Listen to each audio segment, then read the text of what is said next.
Eccoci qua cari telespettatori, abbiamo detto, parliamo stavolta di pensioni, lo facciamo naturalmente con lo SPI-CGIL e Giuseppe Di Girolamo, segretario SPI-CGIL del Veneto, ben ritornato qui con noi, ci supporta in questo cammino. Buonasera. Buonasera, ben ritornato. Buonasera, allora, quello che stavolta vogliamo affrontare insieme sono alcune questioni che sono conosciute da molti, non in modo opportuno, approfondito, a volte ci sono delle incongruenze che è bene precisare, ovvero l'APE social, la famosa quota 100, l'opzione donna e anche, perché no, la questione degli esodati. Insomma, ci sono tanti piccoli elementi da valutare insieme. Allora, riprendiamo in considerazione dopo un po' di tempo che non la analizzavamo.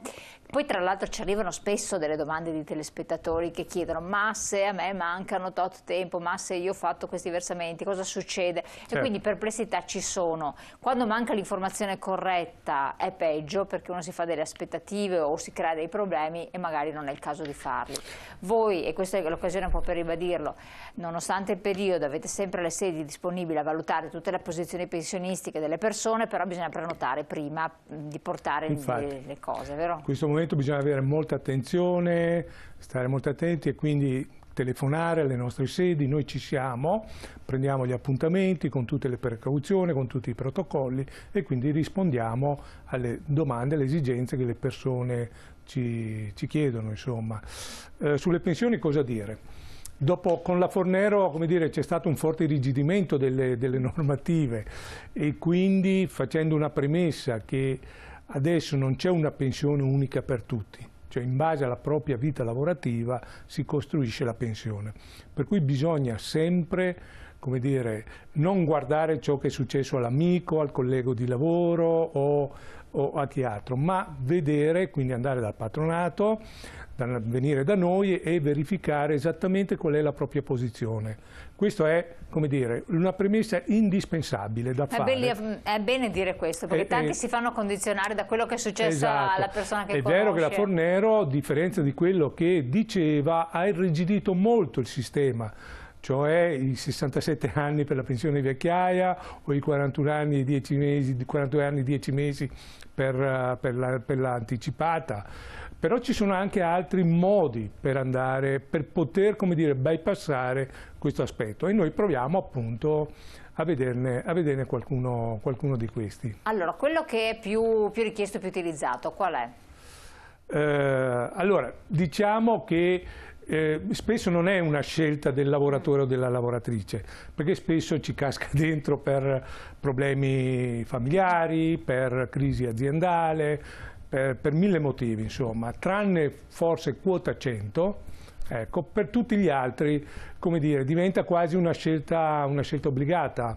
Direi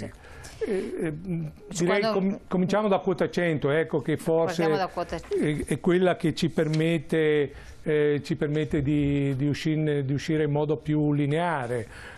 Quota 100, anche se è un po' improprio chiamarla quota 100, perché appunto non è... Io direi mettiamo intanto la prima slide, così capiamo come adesso, come nel 2021 si può andare in pensione. Ecco. Per cui eccolo qua, la prima è la quota 100. Qui vediamo una breve sintesi delle varie opzioni che superano un po' le rigidità della Fornero. L'escamotage possibile. Esatto, come ripeto spesso questi sistemi, come dire, non sono una scelta volontaria, ma sono dettate da condizioni non dovute alla volontà del lavoratore o della lavoratrice. Ecco.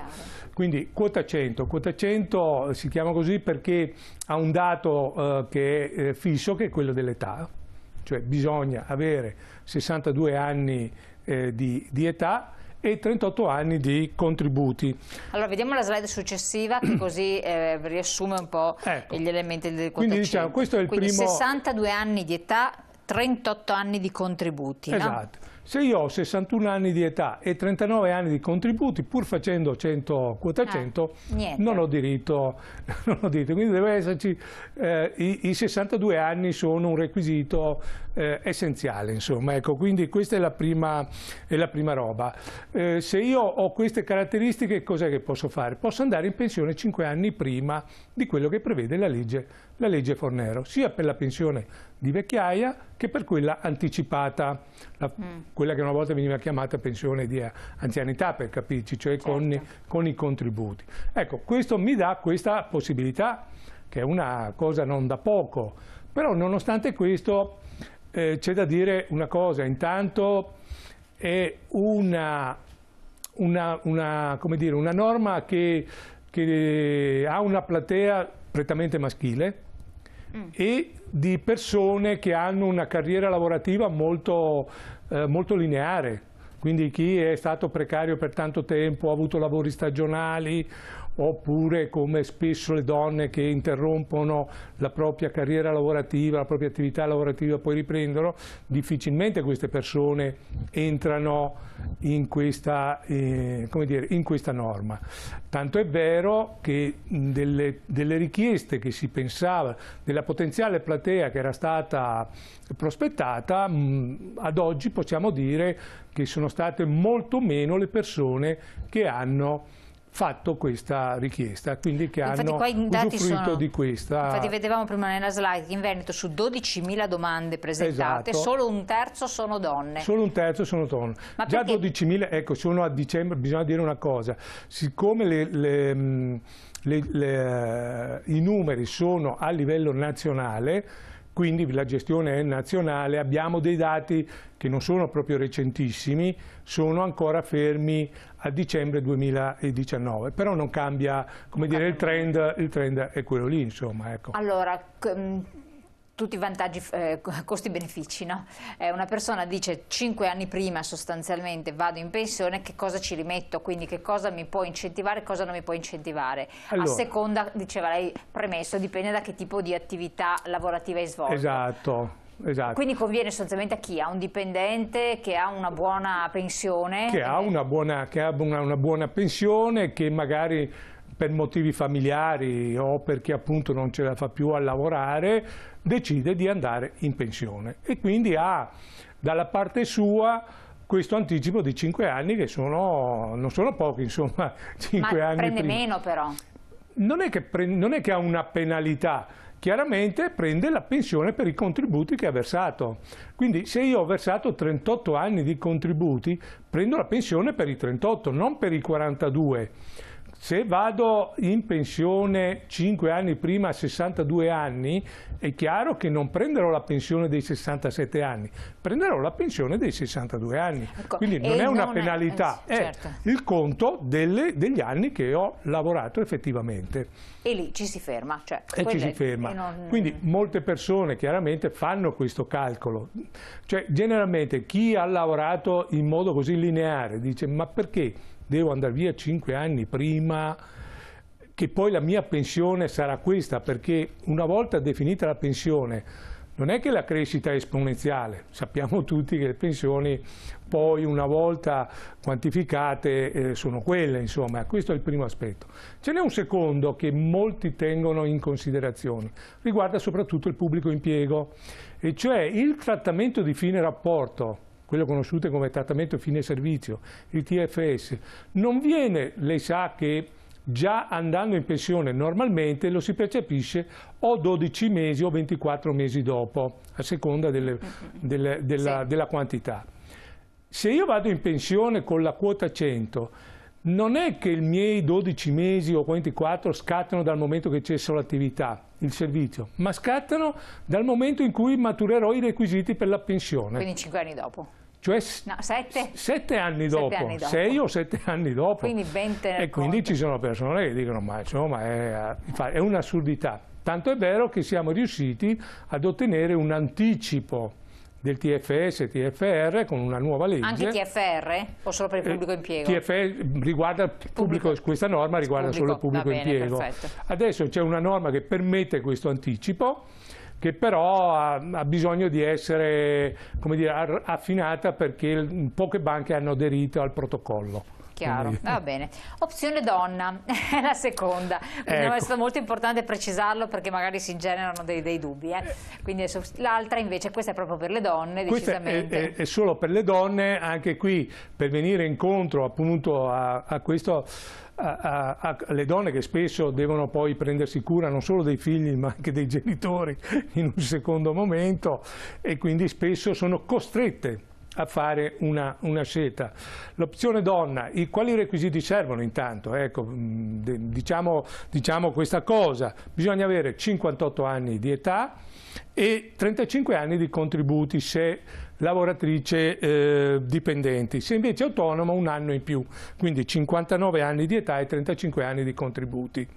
Quindi sostanzialmente riguarda le donne nate dal 62 indietro, perché quelle nate dopo non potranno farlo. Quindi prima del 1962, cosa fondamentale, però devono aver lavorato 35, cioè versato contributi per 35 anni consecutivi. Attenzione, questa norma, ecco, un passo indietro, quota 100 è valida fino al 31 dicembre 2021, sì. Importante da sapere, cioè è stata creata proprio a termine, una finestra di 3 anni.